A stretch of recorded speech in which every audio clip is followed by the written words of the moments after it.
আমি আমার এলাকার আমার দুটো উপজেলা এবং বিজয়নগর উপজেলার দুটো ইউনিয়ন যেই মানুষ আছে যে ভোটাররা আছে তাদের যে স্বতঃস্ফূর্ত সাড়া আমি দেখছি, আমার আল্লাহর দরবারে শুকরিয়া জানানোর কোনো ভাষা নাই।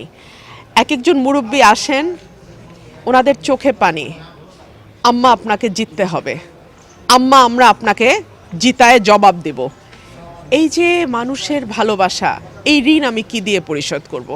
আমি শুধু আল্লাহর কাছে এটাই দোয়া করি, ওনারা যেই স্বপ্ন এবং আশা নিয়ে আমাকে ভোট দেবেন, আল্লাহ যেন আমাকে সেই স্বপ্ন পূরণ করার তৌফিক দেন।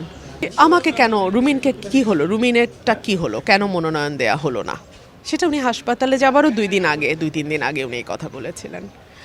তো যেটাই হোক, আমার রাজনীতিতে কিন্তু তকদিরের বাইরে কিছু হয় না। হ্যাঁ, ভীষণ রকম ভাগ্য এখানে কাজ করে। সো আমার ভাগ্যে ঠিক ওটাই ঘটছে যেটা আমার বাবার সাথে 73-এ ঘটেছিল। সো আমার বাবা তখন নৌকার জোয়ার ছিল, আর কোনো দলের জোয়ার ছিল না। আমার বাবা স্বতন্ত্র জিতেছিলেন। এখন বাংলাদেশে এই মুহূর্তের প্রেক্ষাপটে যেহেতু আওয়ামী লীগ নাই, বিএনপির একটা জোয়ার দেখা যাচ্ছে, সেখানে আমি আবার স্বতন্ত্র দাঁড়াচ্ছি। সো এটাকে আমি ভাগ্যের খেলা ছাড়া আর কী বা বলতে পারি।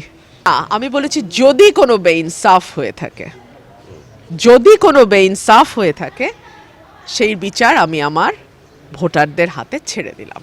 আমি কেন বলবো, মানুষ কি বলে দেখেন। একদম না। দলের যখন দুঃসময় ছিল তখন দেশনেত্রী বেগম খালেদা জিয়া নেতৃত্বে ছিলেন।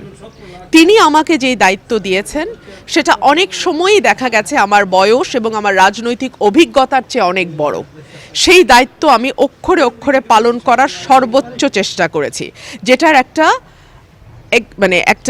রূপ আপনারা দেখেছেন যখন 2018 সালের সংসদে 19 সাল থেকে আমি জয়েন করি এবং সেখানে আমার ভূমিকা কী ছিল। দল যখন 22 সালের ডিসেম্বরে আমাকে পদত্যাগ করতে বলে, আমি এক মুহূর্ত চিন্তা করি নাই। যখন বলেছে, যেদিন বলেছে, তখনই আমি সেই মুহূর্তে পদত্যাগ করেছি।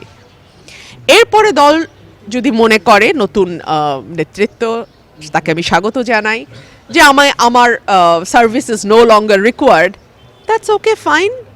সবাইকে আমি প্রতিপক্ষ মনে করি না, প্রত্যেকেই প্রতিদ্বন্দ্বী। আমরা একটা সুস্থ প্রতিদ্বন্দ্বিতার মধ্যে দিয়ে একটা সুস্থ রাজনৈতিক ধারা আনতে চাই।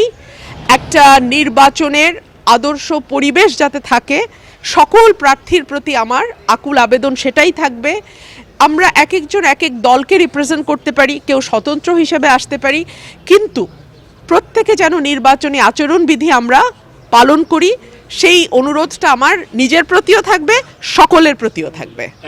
কিছু কিছু জায়গায় আমার কর্মীদেরকে বলা হচ্ছে যে তাদের উপরে হয়তো মামলা দেয়া হবে বা কিছু। আমি বলেছি যদি এরকম কিছু হয় নিশ্চয়ই আমি প্রশাসনকে সেটা জানাবো, এবং আমার মিডিয়ার ভাইরা তো আমার পাশে সবসময় আছেন, আপনারাও সেটা জানতে পারবেন। আমি সেটার ব্যাপারে যথাযথ ব্যবস্থা নেব যদি এমন কিছু এমন কিছু হয় যেটা আমার নির্বাচনে এফেক্ট করবে, আমার নেতাকর্মীদের নিরাপত্তাকে বিঘ্নিত করবে, সার্টেনলি আমি দেন অ্যান্ড দেয়ার ব্যবস্থা নেব।